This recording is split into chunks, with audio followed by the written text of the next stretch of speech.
وأتموا الحج والعمرة لله فإن أحصرتم فما استيسر من الهدي ولا تحلقوا رؤوسكم حتى يبلغ الهدي محله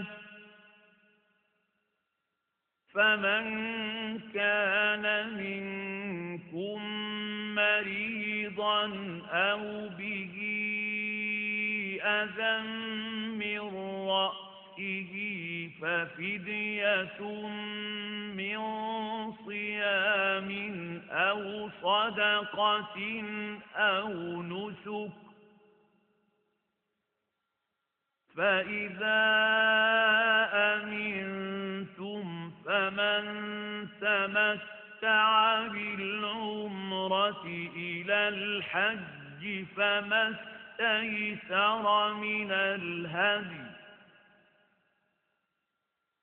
فمن لم يجد فصيام 3 أيام في الحج و7 إذا رجعتم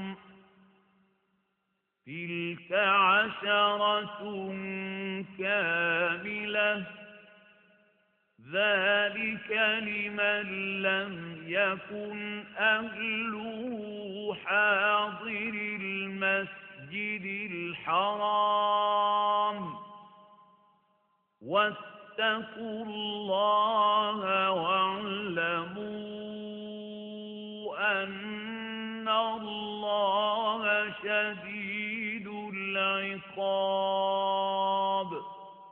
அல்லாஹ்வின் உவப்பை பெற ஹஜ்ஜையும் உம்ராவையும் நிறைவேற்றிட நீங்கள் நாடினால் அவற்றை நிறைவேற்றுங்கள். ஆனால் வழியில் எங்காவது நீங்கள் முற்றுகையிடப்பட்டால் அதற்கு பரிகாரமாக குர்பானி என்கிற பலி பிராணிகளில் உங்களுக்கு சாத்தியமானதை அல்லாஹுவின் திருமுன் சமர்ப்பியுங்கள். பலிப்பிராணி தனக்குரிய இடத்தை அடையும் வரை உங்கள் தலைமுடியை மழிக்காதீர்கள். ஆனால் உங்களில் யாரேனும் நோயாளியாக அல்லது தன் தலையில் ஏதேனும் பிணி உள்ளவராக இருந்தால், அதன் காரணமாக தலைமுடியை மழிக்கும் கட்டாயம் ஏற்பட்டிருந்தால், அதற்கு பரிகாரமாக அவர் நோன்புகள் நோற்கவோ தர்மம் செய்யவோ குர்பானி கொடுக்கவோ வேண்டும்.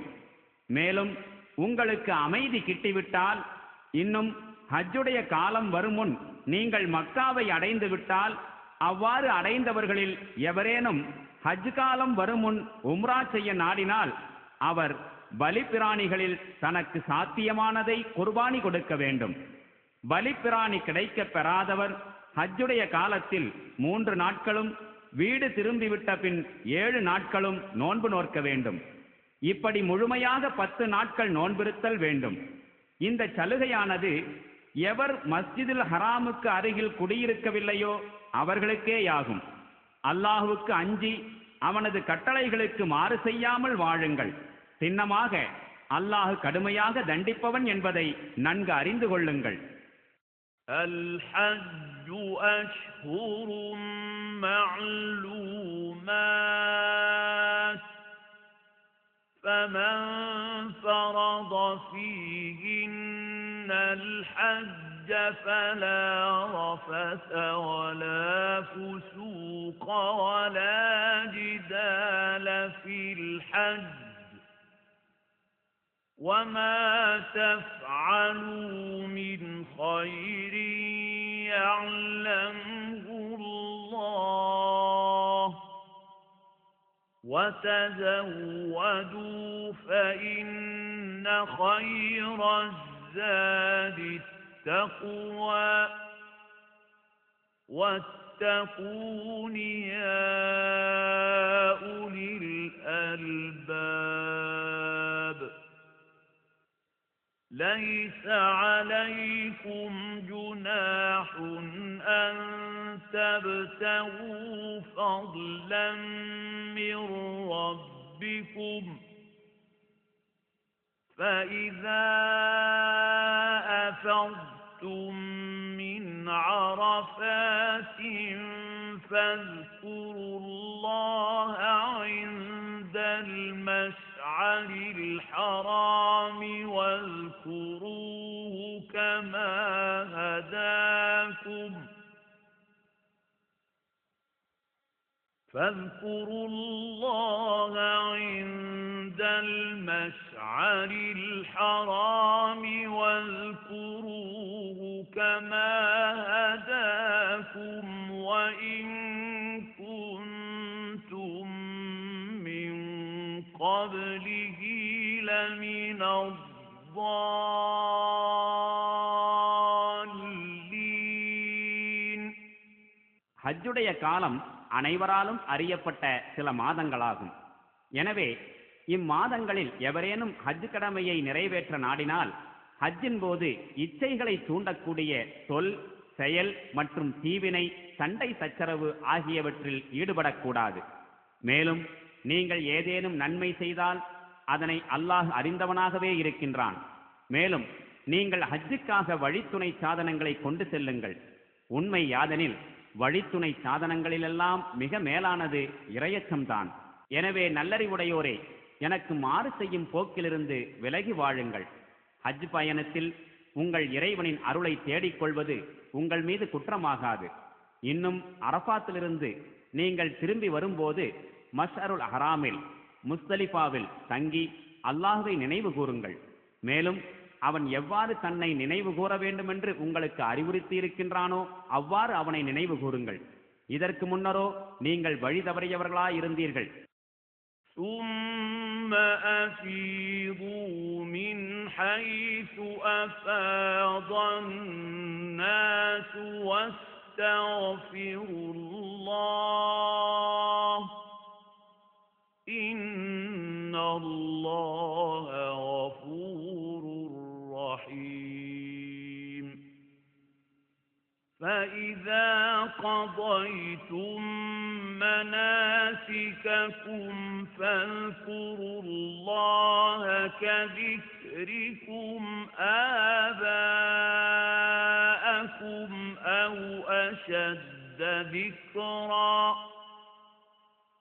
فمن الناس من يقول ربنا آتنا في الدنيا وما له في الآخرة من خلاق ومنهم من يقول ربنا آتنا في الدنيا حسنة وفي الآخرة حسنة وقنا عذاب النار. أولئك لهم نصيب مما كسبوا والله سريع الحساب. واذكروا الله في أيام معدودات فمن تعجل في يومين فلا إثم عليه ومن تأخر فلا إثم عليه لمن اتقى واتقوا الله واعلموا أنكم إليه تحشرون. பின்னர் மற்ற மனிதர்கள் எல்லோரும் திரும்புகின்ற இடத்திலிருந்து நீங்களும் திரும்பி வந்து அல்லாஹ்விடம் மன்னிப்பை கோருங்கள். நிச்சயமாக அல்லாஹ் மன்னிப்பு வழங்குபவனாகவும் கருணை புரிபவனாகவும் இருக்கின்றான். பின்னர் நீங்கள் உங்களுடைய ஹஜ்ஜின் கிரியைகளை நிறைவேற்றி விட்டீர்களானால் நீங்கள் முன்னர் உங்கள் மூதாதையரை நினைவு கூர்ந்தது போல் ஏன் அதனைவிட அதிகமாக அல்லாஹுவை நினைவு கூறுங்கள். மக்களில் அல்லாஹுவை பல வழிகளில் நினைவு கூறுவோர் உள்ளனர்.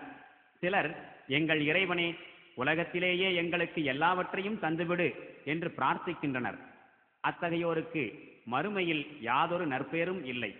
இன்னும் சிலர், எங்கள் இறைவனே, எங்களுக்கு இந்த உலகிலும் நன்மையை அருள்வாயாக, மறு உலகிலும் நன்மையை அருள்வாயாக, மேலும் நரக வேதனையிலிருந்து எங்களை நீ காத்தருள்வாயாக என பிரார்த்திக்கின்றனர்.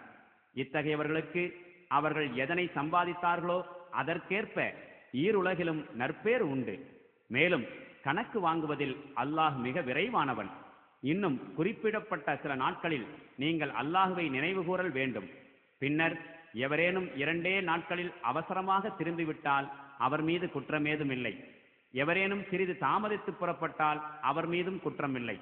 ஆனால் ஒரு நிபந்தனை, அவர் இந்த நாளை இறையச்சத்துடன் கழிக்க வேண்டும். அல்லாஹுக்கு மாறு செய்யும் போக்கிலிருந்து விலகி வாழுங்கள். மேலும் ஒரு நாள் நீங்கள் அவனுடைய திருமுன்னர்தான் ஒன்று திரட்டப்பட இருக்கின்றீர்கள் என்பதை நன்கு அறிந்து கொள்ளுங்கள்.